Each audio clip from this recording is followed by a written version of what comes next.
Propeller sebagai alat penggerak kapal memerlukan suatu pendesain yang tepat untuk menghasilkan gaya dorong yang cukup dan searah dengan penggerakan kapal. Selain itu, propeller memiliki berbagai macam jenis. Yuk kita simak. Yang pertama, Fixed Pitch Propeller atau FPP, yang disebut sebagai tipe baling-baling dengan pitch tetap.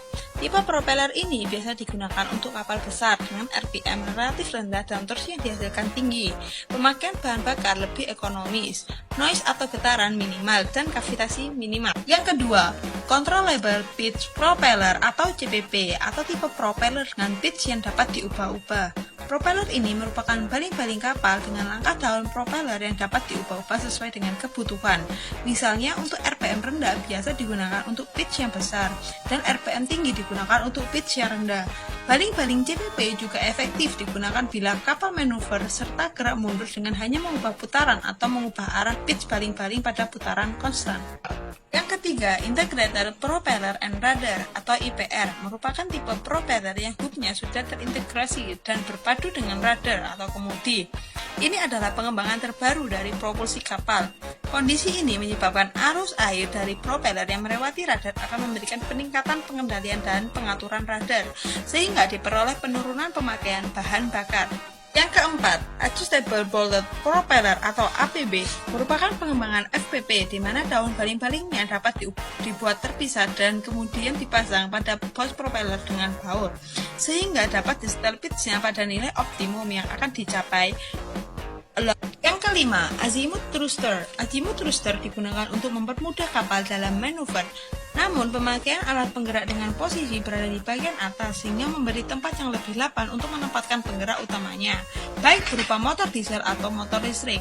Propeller tipe ini sering disebut sebagai baling-baling dengan poros penggerak vertikal. Hal ini memungkinkan untuk memutar baling-baling dapat menghasilkan gaya dorong dengan arah yang diperlukan.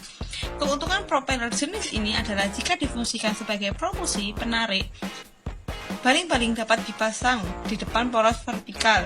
Demikian pula sebaiknya ketika thruster difungsikan sebagai pendorong kapal maka akan di belakang poros vertikal. Yang keenam, Electrical Pods. Penggunaan propulsi motor listrik mulai dari 5-25 MW menggantikan penggunaan propeller dengan poros dan rudder konvensional. Teknologi POD memungkinkan untuk menerapkan propeller pada aliran air yang optimal atau hydrodynamical optimism. Pod propeller diadopsi dari Azimuth Propeller dengan menempatkan elektromotor di dalam pod di luar badan kapal.